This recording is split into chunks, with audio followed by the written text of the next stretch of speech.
서점이 미어터지는 불금을 꿈꾸는 책 팟캐스트 금요일 책에 빠지다 32회 시작하겠습니다.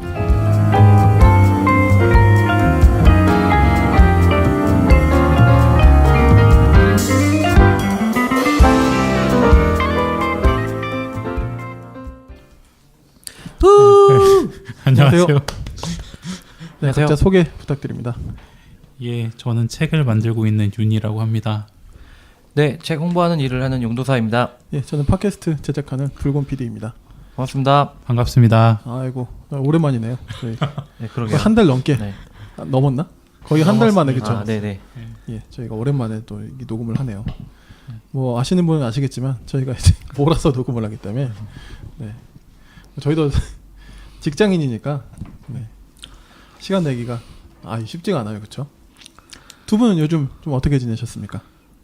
지난번 녹음 때 불금 PD님께서 이제 그 가르쳐 주신 존버 정신을 이제 늘 새기면서 살아고 있었는데 오늘은 좀 불금 PD님도 좀 피곤해 보이시고 윤희님도 좀 네 힘들어 보이시고 저도 좀 네 그렇고 그 전에 잠깐만 근황도 근황인데 이거 축하 하나 하고 넘어가야죠. 자, 우리 용도사님 등남을 축하드립니다.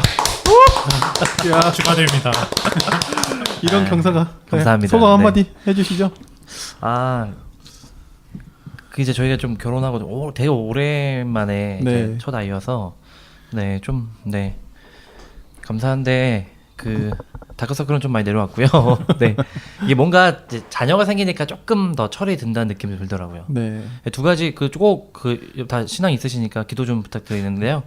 그 비만과 비염 유전자 이 두 이제 그 지는 좀 저를 아들을 피해 가도록 좀 간곡히 좀 소원. 유전자를 위한 기도. 네네네.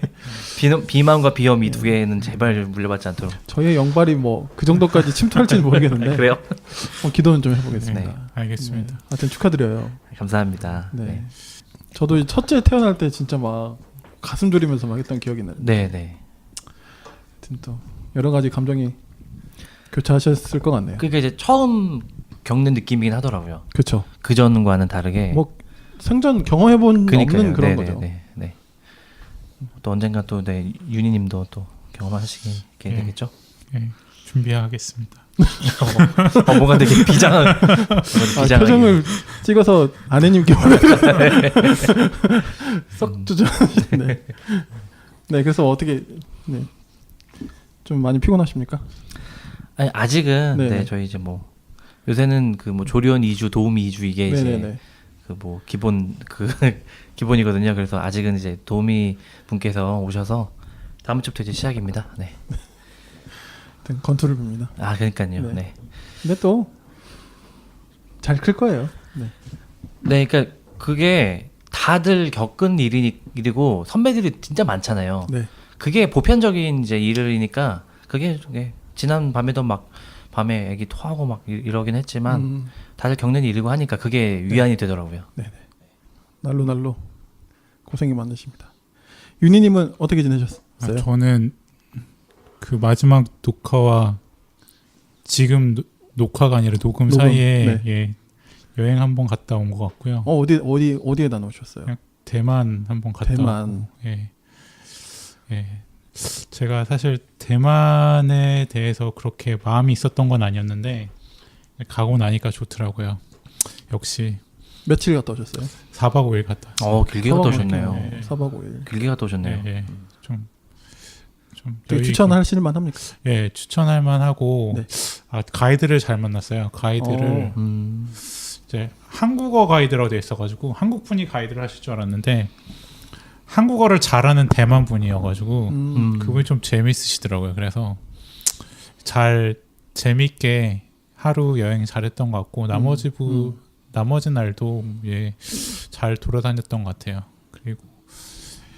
그리고 딱히 그냥 뭐 소소하게 그냥 잘 지냈던 것 같습니다. 존버 하고 계십니까? 네, 존버 했고요. 하고 이제 물어봐야겠죠. 예, 하고 있는 책이 한번 나와서 그거 마무리 짓느라 약간 정신없이 보냈던 것 같아요. 고생하셨네요. 대만 하면 이렇게 좀 대표적인 게 뭐예요? 떠오르는 게 없지? 그냥 왕웨이 중 요즘에 NC 다이노스. 예, 네, 그거 NC 다이노스의 생각나길래. 일선발. 네, 일선발. 네. 예, 제가 NC 팬이십니까? LG 팬인데 네. 역시 좌안에 약하다는 누가요? LG가 LG가 그걸 자원에만 약합니까? 다 약합니다 지금. 오늘 농담이고요. 이겼으면 좋겠는데. 아 지금 두 분 좀 야구 얘기하시는 네, 거죠? 네. 네, 야구 한 2도 모르는 사람이어가지고. 조금만 할게요. 예, 예. 참고로 저는 이제 네. 기아 타이거즈 팬이어서 마음이 아주 넉넉합니다. 네. 걱정이. 저도 대만 여행 2번 갔다 왔는데 그래요? 그 뭐죠? 그 애니메이션 예, 지우판. 지우판. 예, 지우판. 거기가 센거치로의 행방불명인가? 예. 거기 배경이 되는 곳이어서 음. 네. 근데 이제 최근엔 사람이 너무 많아서 예. 네 이제 좀 옛날에 그 꽃보다 그 하일벤가 거기에서 이제 대만 편 하고 갑자기 그 전부터 한국인이 많긴 했는데 예. 너무 떠서 그러네. 네네. 그러네요. 가본 적은 없지만. 예스 진지라고 해서 그 순서대로 다녀요. 예료, 스펀, 진과스, 지우펀 이런데 마지막에 그 야경을 보러 지우펀에 많이 가거든요. 그래서 마지막에 거기 가면은 지우펀이 아니라 지옥펀이라고. 사람 너무 많아. 예, 맞아요. 지옥펀이라고 네. 많이 불리는데 저희는 좀 사람이 없을 때 좀 낮에 대신 야경을 보겠지만 잘 무사히 다녀왔었어요. 그러니까 이게 참 여행을 가면 양가 감정이 좀 생기는 것 같아요. 되게 유명한 데를 안 가보긴 좀 그렇고 또 가면 또 너무 피곤하고 그렇죠. 사람이 많으니까. 그것 때문에 맨날 싸워요. 저는 사실 그 유명한 곳을 안 네. 가고 약간 자유하게 그래요? 여행하는 네. 스타일인데 네. 아내는 이제 공부를 하고 그럴 수 있지. 네. 네, 꼭 가야 되는 곳은 네. 꼭 갔다 와야 되는 스타일이어서 그것 때문에 피곤하다가 저도 스타일을 바꿨습니다.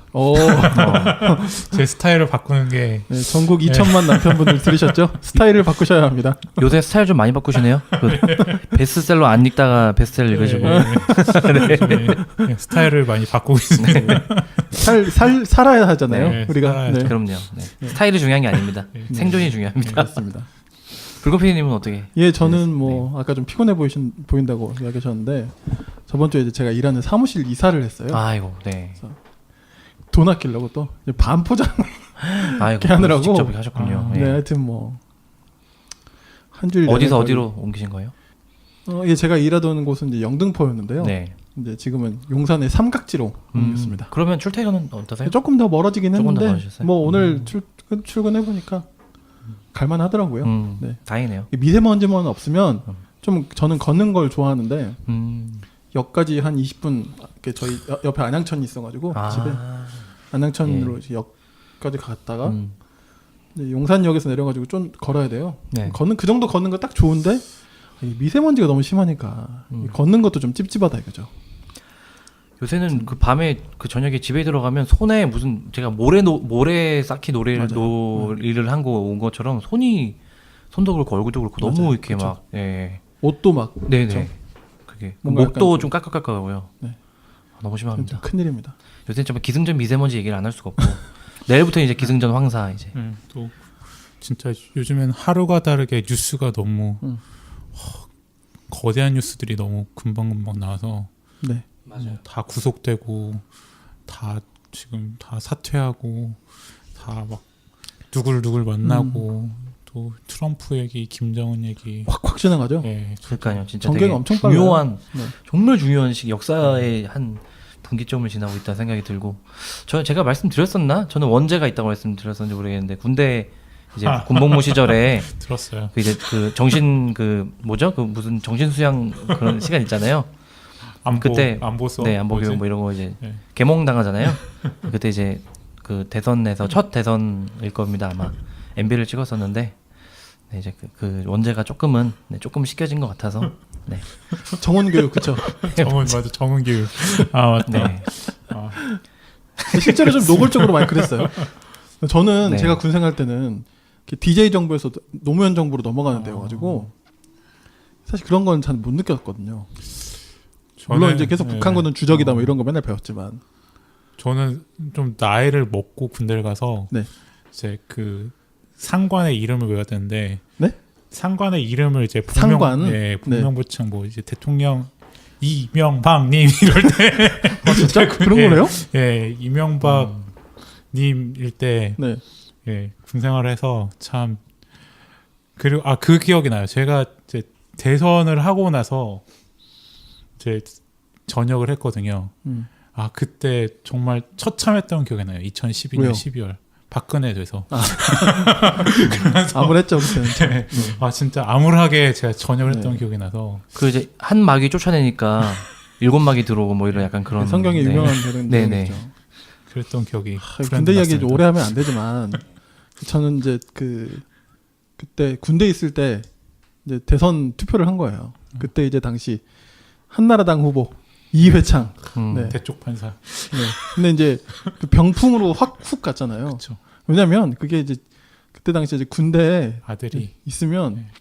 다 그 이야기 이회창이는 절대 찍어주면 안 된다. 맞아 아들 맞아. 그것 때문에 기억나네요. 네. 그래가지고 그것 때문에 몇십만 표를 잃었어. 근데 맞아요. 그 스코어 차가 별로 안 났잖아요. 네, 맞아. 그렇죠. 그래가지고 이제 또 공약 중에 노무현 대통령 이제 그때 공약이 군복무 기간 축소였어요. 26개월이었거든요. 네. 근데 마지막에 딱 그 혜택 끝자락에 딱 걸려가지고 일주일 딱 와. 줄어든 거예요. 진짜 기분 좋은. 그것만 해도 거더라고요. 기분 진짜 좋았겠네요. 네. 근데 제가 그때 막 거기서 내가 막 일주일을 더 군생활을 했으면 정신병자가 됐을 것 같아요. 말년에 좀 그렇잖아요. 그럼요. 그렇죠. 또 이런 생각이 나네요. 말년의 일주일은 거의 쓸데없는 뭐 소리지만. 진짜 말년의 일주일은 거의 아무튼 뭐. 100일 가까운 네. 시간이기 때문에. 네, 진짜 그 정몽준이랑 노무현이랑 단일화했다가 하루 전에 파괴했던 아수라장이었죠. 거. 네, 진짜. 저는 그때가 고등학생 때여서 정몽준 집에 막 차장하고 막 이랬잖아요. 그래서 운전 이런 막 얘기를 웃으면서 할 수 있다는 게 그래도 조금은 참 다행이라는 생각이 드네요. 진짜. 저도 우리가 네. 정신 바짝 차려야 합니다. 네. 홍준표 대통령 밑에 살고 싶으십니까? 저는 어때요? 뜹니다. 저는 그럼 진짜 이젠 뜹니다. 안철수 대통령 아니야 이런 말은 그만해야 네, 될까? 그냥 그만할까요? 네. 정치 얘기를 어디까지 해야 될지 잘 모르겠어요. 저도 그러니까 사실 정치에 대해서 그렇게 많이 아는 건 아닌 네네. 것 같아서 참 요즘에 사건들을 보고 찹찹한 마음이 많이 들긴 하는데. 네. 어디까지 끊어야 될까요? 여기서 끊어가죠. 네. 시작 그다음 이제 어떻게 들어갈까요? 질문하실 거예요? 잠깐만. 아니면 제가 그냥 이어갈게요. 네, 그러시죠. 네. 네, 저희 질문 안 하려고요. 네. 끊고 오케이 이제 네. 그 홀든 노래 들어가고 아, 네. 홀든. 네. 금요일 제게 빠지다 이거잖아요. 목소리가 좀 독특하시더라고요. 예, 그러니까. 그렇죠. 네. 매력 있어요. 홀든아 고마워. 아, 진짜 언제 한번 감사 표시를 해야 되는데. 그러니까요. 고맙습니다, 홀든님. 네. 무료로 음원을 이렇게. 그니까요. 지루한 평일지 찾아온 불금 그동안 못 읽은 책을 읽자구 결국에 남는 건 마음의 양식 그리고 전보다 성숙한 당신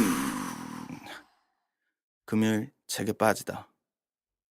자, 저희가 이제 뭐 이렇게 안 하던 정치 이야기도 갑자기 이렇게 나오고 그랬는데 사실 오늘 이 책과도 좀 연관성이 있는 것 같네요. 맞습니다. 뭐 군대도 그렇고요. 네네. 네. 그러네. 그렇죠. 아, 굉장히 중요한 키워드가 저희가 모르게 네. 나왔던 것 같습니다. 자, 오늘은 이제 그 용두사님께서 책을 골라주셨는데요. 어떤 책입니까? 네, 오늘 제가 소개할 책은 네. 복종에 반대한다입니다. 복종에 반대한다. 네. 저자는요? 저자는 아르노 그린이라고 하는 독일의 이제 심리학자이자 정신의학자시거든요. 네네. 네, 그래서 이 책을 이제 거의 마지막에 노년의 에세이로 쓰시고 2015년에 소천하셨어요. 아 그래요? 얼마 예, 안 예. 되셨네요? 네, 돌아가신 지? 2015년 소천하셨고 우리나라에는 이제 올해 1월에 책이 나왔습니다. 그래서 좀 얇아요. 130여 쪽 되는 얇은 책이고 네. 저자분은 좀 더 이제 자세하게 소개해드리면 네. 이제 그 독일의 나치 정권을 피해서 미국으로 이제 다녀오고 하면서 그 나치 정권을 실제로 이제 몸으로 겪으면서 이제 집단적 망상이 맹목적인 복종과 무자비, 증오를 어떻게 일으키는지, 폭력, 전쟁, 독재는 어떻게 극복하며 평화는 어디로부터 오는지에 대해서 고민을 오랫동안 했고, 그래서 그것을 평생 이제 사투한 사람이라고 볼 수 있을 것 같아요. 이분이 또 유대인이시죠? 네, 유대인이라고 유대인 제가 출신이어서 봤던 것 더 같은데. 그게 그렇죠. 네, 되게 큰 이제 영향을 미친 것 같고요. 그래서 이제 복종에 반대한다는 책은 평생 동안 고민한 어떤 주제를 아주 이제 그냥 에세이 필치로 이렇게 쉽게 쫙 쓰셨는데 읽어보셔서 아시겠지만 문장이 진짜 되게 힘이 있고 또 약간 이제 충격적인 이제 그런 사례들을 많이 제시해줘요. 그래서 저는 그냥 이제 제목이 뭔가 제가 되게 이렇게 복종적인 하루를 살고 막 밤에 파김치가 돼가지고 그냥 이제 복종적인 하루. 네. 뭐 두 분도 인상깊네요. 책 좋아하시니까 그러시겠지만 알라딘 그냥 이렇게 뭐 이렇게 알라딘 끄적끄적 거리면서 그냥 영혼 이렇게 빠져나가가지고 이렇게 있었는데 갑자기 복종에 반대한다 하면서 이렇게 빨간 표지에 딱 나오니까 뭔가 하고 이제 반대 사실 제목이 강하면 제목이 너무 강하면 되게 좀 이렇게 좀 과장이나 포장이라는 맞아요. 딱 그게 사실 무슨 있거든요. 얘기인지 알 것 네네. 같아요. 그래서 이거 뭐야 또 자 약간의 그 이제 조금 약간의 에이 이거 뭐야 또 이거 봤는데 뭔가 범상치 않은 느낌이 있어서 아, 그럼 장바구니 놀이 하시다가 그럼 네네네, 하신 거예요? 그쵸. 사실, 네. 사실 물어보고 싶었거든요. 저는 잘 모르는 네네. 저자이기도 네. 했고. 그리고 사실 이 본 적이 없는 팟캐스트 책이어가지고. 하면서 네. 이제 가끔씩 한 달에 한두 번씩 그냥 새로 나온 책 쭉 그냥 이렇게 심심할 때 쭉 봐요. 아. 네, 심심할 때 그러면은 이제 잘 알려지지 않고 알고리즘으로 잘 등장하지 않은 책이 가끔씩 나오더라고요. 그렇지. 이게 그 그러네요. 책입니다. 네. 사실 그 전에 제가 소개했던 책은 조금 이제 유명한 책도 있었는데 이 책은 정말 네 그런 인간의 어떤 노동에 의해서 네 이제 발견된 책이고요. 네. 그래서 아까 이제 군대 얘기도 하고 우리가 뭐 정치 사회 얘기도 했는데 이제 이 복종에 반대한다는 책은 정말 정신의학적으로 복종이라는 주제를 거의 그 심층을 이제 파헤친 책인 것 같아요. 그래서 가장 유명한 어떤 이제 실험 같은 걸 먼저 알려드리면 스탠리 밀그램의 실험과 연구가 있는데 이제 1963년, 1975년 두 차례 이제 했는데 아마 들어보셨을 거예요. 이게 뭐냐면 어떤 실험을 이제 한 건데요. 이제 피실험자들은 교육적 목적을 위해 학습자에게 전기 충격으로 처벌을 가하는 이제 그런 실험을 시킨 거예요. 전기 충격을 준다고요? 네네네. 그러니까 아주 좀 작은 전기 충격이죠. 막 심한 고통 정도는 아니고 그냥 이렇게 조금 아픈 이렇게 정도의 뜨끔뜨끔한 거 이렇게? 네네 뜨끔뜨끔한 정도. 만약 학습자가 지시를 따르지 않거나 실수를 할 경우 전기 충격으로 고통을 주는 처벌이었는데 전기 충격을 받는 피해자 역할은 연기자가 맡았고 그런데 전기 충격을 당하는 연기자가 고통으로 큰 소리를 내거나 기절을 해도 대부분의 피실험자들은 계속해서 실험자의 요구에 이제 응한 게 이제 되게 좀 큰 충격이었고, 그러니까 이제 이제 이 사람이 나의 명령에 복종하지 않는다고 해서 전기 충격을 한다는 것은 그냥 합리적으로 우리 현대인들이 생각할 때는 저는 그 실험 자체를 일단 안 한다고 거부를 하거나 아니면 한 번 했는데 그 사람이 아파하거나 이런 되게 크게 아파했다고 하거든요. 그러면 사실 멈춰야 되는데 그 어떤 지시를 받으니까 이 사람이 받는 고통과 이런 거를 완전 잊어버린 거예요. 그런데 이 사람들이 미국의 중산층 시민으로 구성된 피실험자들이었고 이들의 65%는 별다른 반박이나 큰 의의 없이 과학적 권위가 있는 실험자의 지시를 이제 따라왔던 것이죠. 그러니까 절반 이상이 계속해서 고통스러운 연기를 하는 그 피해자에게 계속 전기 충격을 가한 거예요. 그러니까 정리를 해보면 네. 그러니까 피실험자들은 그 뭐죠? 피실험자들이 이걸 전기 충격을 받는 게 아니죠. 피실험자 전기를 가하는 겁니다. 그렇죠. 네. 그 사람이 그 복종을 하면 네네. 그렇죠. 그 부당한 명령에 복종을 네. 하면 그 다른 사람한테 네. 이제 짜고 그렇죠. 연기를 한 거죠. 네, 그렇죠. 맞습니다. 그랬는데도 50% 넘는 사람이 그걸 중단하지 않고 네. 그냥 수능을 해버렸다. 네네. 네. 그런 이제 예로부터 이 책이 좀 시작을 하고요. 네. 그래서 우리 이제 인간 본성에 자리한 어떤 하인근성, 이 복종에 대한 아주 아이러니하고도 깊은 문제를 계속해서 이제 집요하게 사례를 가요. 계속 들면서요. 네네네. 네. 되게 놀라운 사례들이 되게 많고, 되게 가슴 아픈 사례들이 되게 많아요. 예를 들면 그 중국의 정치범 수용소 얘기도 나오는데 정치범 거기- 수용소 예. 중국이요? 네네. 거기에 갇혔던 정치범들은 자신이 굶주림으로 죽을 뻔했던 것이 그 문제의 탓이 아니라 자신의 책임이라고 확신을 했다고 하고요. 그러니까 이런 사례들도 많이 나오고 또 어떤 사례가 나오냐면 아버지나 어머니나 뭐 할머니나 이런 사람들한테 어렸을 때 유아기 때 학대당한 사례가 되게 많이 나와요. 근데 이 저자가 이제 심리 상담가로서 이 사람들 만나서 이제 깊은 상담을 하고 정신의학적으로 분석을 하는 결과 그 가해자를 자신과 동일시하는 아주 모순적인 상황이 계속 발생하는 거예요. 그러니까 예를 들면 그 가해자는 되게 선한 의도가 있었을 것이고 그 가해자 내가 이해할 수 없는 어떤 어떤 내가 이해할 수 없는 어떤 의도로 나를 사랑하기 때문에 한 것이고 이런 식으로 계속 미화를 시키고 그래서 결국은 자기가 복종하게 되고 폭력당하게 되고 되게 부당한 일이고 이거는 되게 큰 문제가 있는 상황인데 그것을 그냥 다 이제 자기가 이제 해석을 못 해내고 오히려 이런 권력이나 이런 복종의 문제를 자기가 선택한 것인 마냥 자기가 합리적으로 선택해서 충성하는 것인 마냥 그냥 그 폭력을 당하면서 살아가게 되는 그래서 이 저자는 핵심을 유아기 때의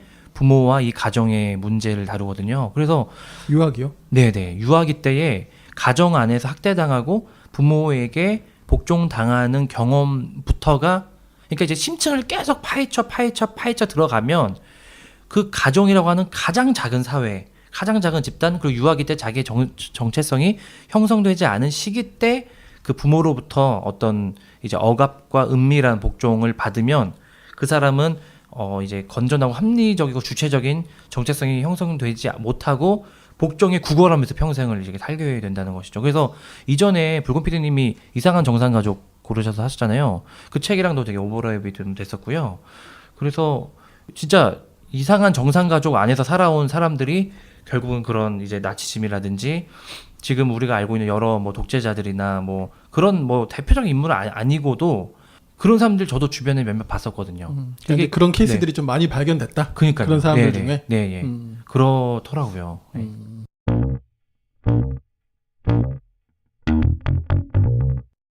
그냥 저는 이런 복종에 익숙하게 된 게 결국에는 군대여서였던 것 같아요. 사실 다 그런 생각이 나죠. 진짜 우리나라는 군대 얘기를 할 수밖에 없는 것 같아요. 저는 어떤 기억이 있냐면 하도 그 경례나 이런 것들을 시키잖아요. 그런데 딱 훈련을 마치고 제가 장교로 갔다는데 소위로 임관을 했거든요. 아 그래요? 예. 아, 그랬군요. ROTC? 충성. 아니요. 저는 육군이 아니어서. 아 그래요? 아니 그 무슨 상관이에요? 해군 해병대 네. 공부는 다 네. 필승이거든요. 그렇군요. 왜냐하면 뒤에 물러설 곳이 없기 때문에 필승인데. 약간 좀 예. 우리는 좀 아니 그런 건 아니고 부심 드러내시는 것 같은데. 공공부심 있다고 누가 그렇긴 하는데. 네.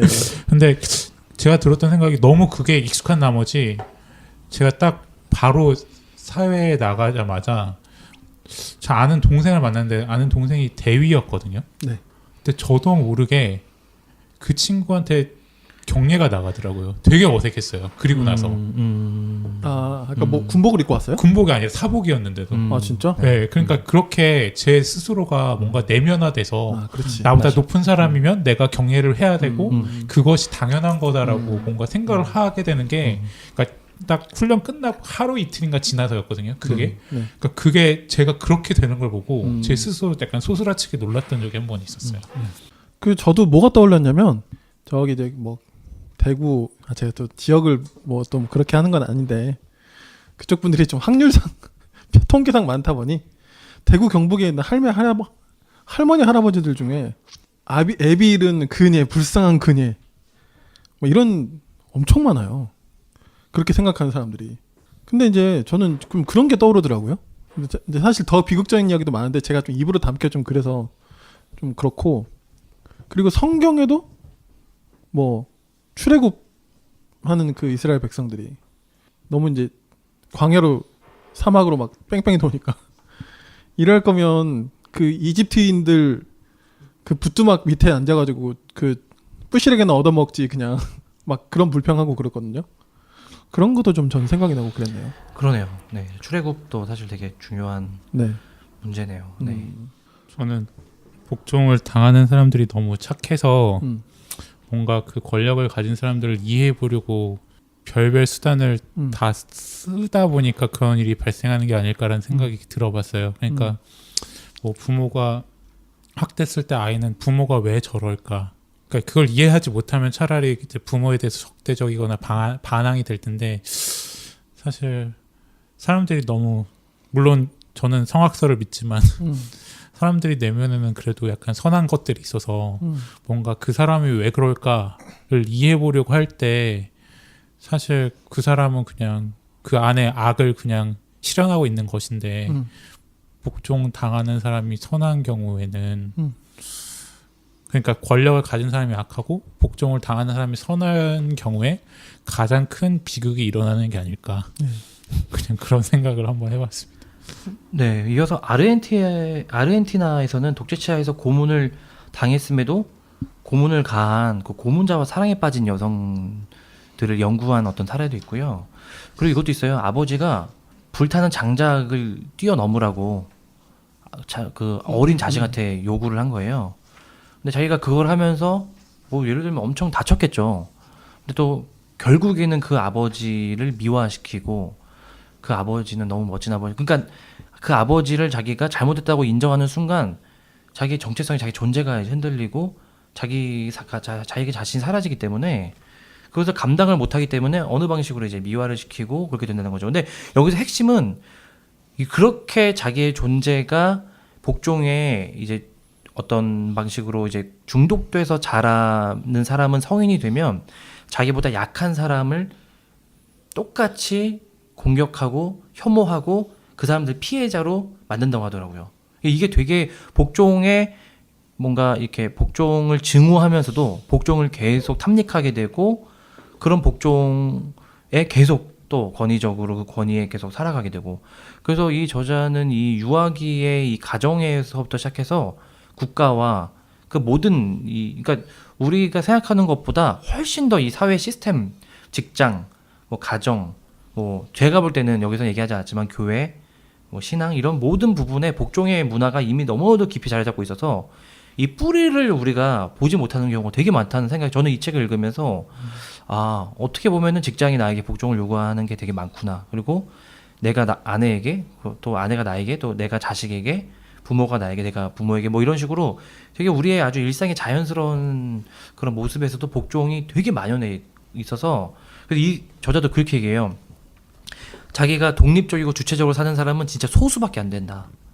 그것을 깨닫지도 못하고 자기는 되게 독립적이고 주체적으로 하는데 되게 복종에 중독되어서 복종을 탐닉하면서 사는 것이죠. 그런 게 저는 좀 약간은 좀 과장 조금 더해서 좀 소름이 많이 돋았고요. 뭐 그런 생각이 좀 많이 들었어요. 이 책 읽으면서. 요즘에 이제 어린아이들 뭐 어린이집이나 유치원 중에 그런 집도 있다고 그러더라고요. 그런 곳도 존댓말 안 쓰는 곳. 그리고 그럼 뭐 때문에 그러는 거예요? 그냥 아이들이 찾아봐야 되긴 하는데 그런 곳이 있다고 하여튼 들었어요. 뭐 이렇게 그 평등한 커뮤니케이션을 위해서 그런 것들 위해서 그런 거고 그리고 페이스북에서도 한번 어떤 선생님이 애들한테 다 말 놓으라고 해가지고 이제 학생들하고 말을 놓는 선생님도 계시더라고요. 그게 보고 이제 그 언어가 주는 어떤 유계관계를 철폐하고 어떤 대등한 개인 대 개인으로 대화하는 것들에 대해서 이제 너무 어렸을 때부터 이제 나이에 의해서 사실 모든 게 다 좌지우지되는 사회고 이제 위아래가 이미 좀 많이 급격하게 형성되는 사회다 보니까 좀 그런 것들을 좀 뭔가 무마시키고 좀 더 이제 개인의 의사를 자유롭게 표현하면서도 이제 좀 대등한 어떤 존재로 대등한 개인으로 개인 대 개인으로 얘기할 수 있게 하는 어떤 그런 이제 훈련 방법이라든지 교육법도 있는 것 같긴 한데 어떤 의미인지는 뭐 이해는 했어요. 네. 한국 사회는 또 그게 또 워낙 심하니까 그렇죠. 언어 자체도 위계적이고 우리 문화는 뭐 더 말할 것도 없죠. 뭐 동방예의지국이라는 말로 좀 이렇게 포장이 되어 있었던 것 같고요. 근데 동방예의지국도 사실은 그 중국 애들이 이제 동이족을 어떻게 보면 약간 폄하하는 것으로 니네들이 예의 있는 나라다라는 건 이제 나한테 예의를 잘 표현했다라는 말로 이제 이해하는 설도 있잖아요. 그게 막 반드시 좋은 얘기는 아니다. 얘기도 있으니까 그 의미에 대해서는 다시 한번 생각해 볼 필요는 있는 것 같아요. 우리나라의 그 이제 존댓말 그 경어체라고 하는 게 이제 문학적으로는 되게 좀 더 이게 풍성하게 만드는 것 같긴 한데 그게 이제 얘기하셨듯이 저도 이제 벌써 30대 중반이 되니까 나이를 따지고 먼저 그러니까 이 사람 처음 만나는 사람 예를 들면 이제 제가 윤희님을 처음 만났어요. 그러면 이 사람을 모르잖아요. 이 사람의 이야기를 알아야 되잖아요. 그럼 먼저 나오는 게 학벌, 나이, 지역, 아까 얘기하신 그 대구 뭐 이런 약간 이런 걸로 시작하는 게 내가 이게 정말 정신 차리지 않으면 이게 정말 이 복종을 권하는 꼰대 이 사회로 내가 진입하겠구나 이 생각이 많이 들더라고요. 저 잠시만 한마디만 얘기하면 저 장모님의 도시이고 아내의 도시가 대구여서 죄송합니다. 대구 사랑합니다. 저는 죄송합니다. 네. 잘하셨어요. 네. 네. 좋은 선언입니다. 네. 필요한 선언이었어요. 네, 네, 네. 오해 없으시길 바라고요. 네. 여기서 I 또 love 대구. 네.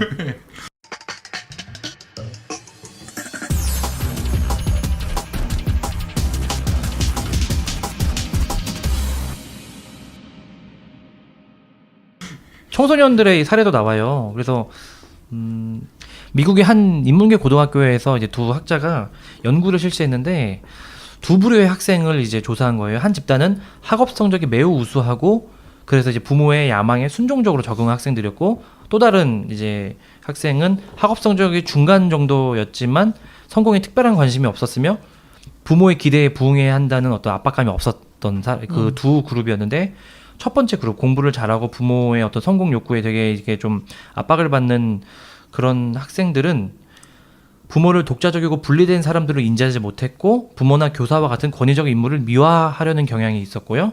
반면에 두 번째 공부를 그렇게 잘하지 않았던 그룹은 성공에 큰 관심을 보이지 않았고 부모를 미화시키지 않고 부모의 좋은 면과 나쁜 면을 모두 현실적인 인물로 묘사했어요. 근데 문제는 부모를 미화한 첫 번째 집단의 학생들이 동급생을 열등하다고 여기는 경향이 매우 크게 나타났다고 하더라고요.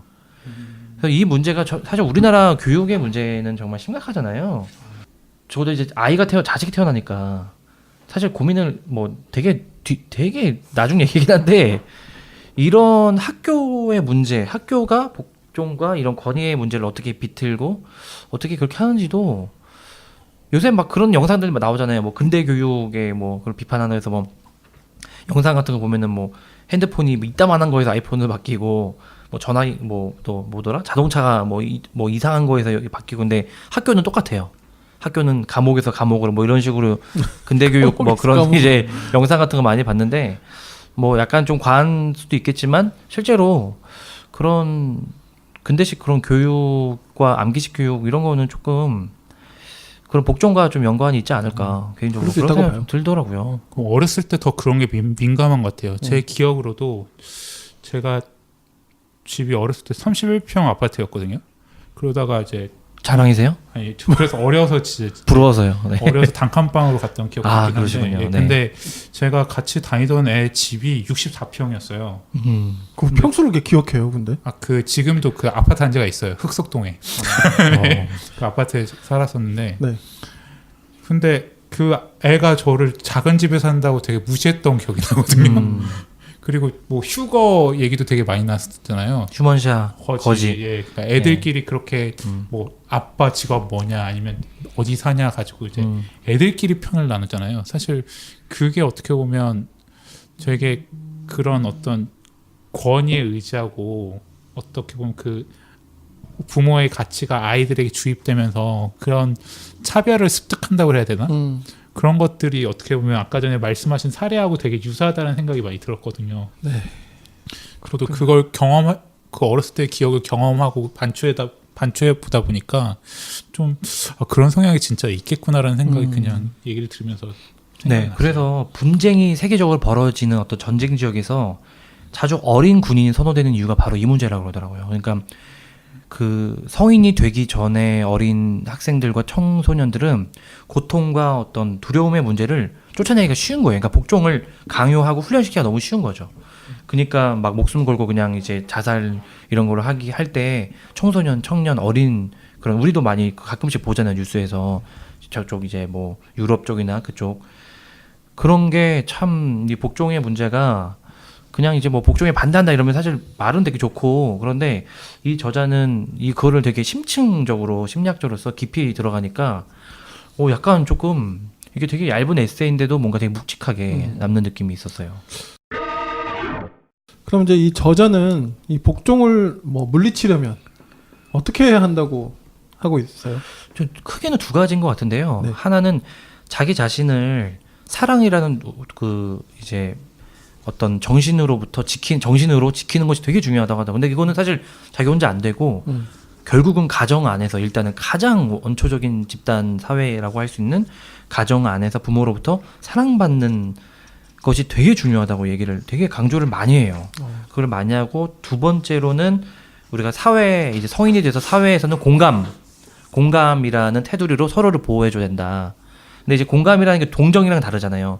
동정은 불쌍히 여기고 뭐 그래서 이런 건데 공감은 사실은 적당한 거리를 두고 합리적으로 그를 돌봐주고 비판할 때 비판하고 사실은 막 공감의 시대 뭐 공감 이런 거 되게 학문적으로 되게 큰 어떤 화두로 많이 지나갔던 걸로 기억하는데 근데 결론은 사실은 좀 그냥 이제 좀 뻔한 건 있어요. 근데 이 결론으로 오기까지 이 저자가 이 사례를 들거나 되게 힘주어서 얘기하는 것들이 좀 문장들이 저는 그래서 막 진짜 좋은 문장은 미주쳐서 읽는데 이건 거의 다 미주쳐서 읽을 정도로 되게 좀 중요한 문제를 짚고 있다는 생각은 들었어요. 네. 또 특히 우리나라가 이 공감하면 약간 그 아까 이야기하셨듯이 그 심파스 뭐죠? 동정하고 좀 이렇게 비슷한 개념으로 이해하는 것 같아요. 근데 사실 공감은 그런 게 아니죠. 그러니까요. 아까 그 거리를 둬야 된다는 네. 표현을 쓰셨는데 그 정말 필요한 것 같아요.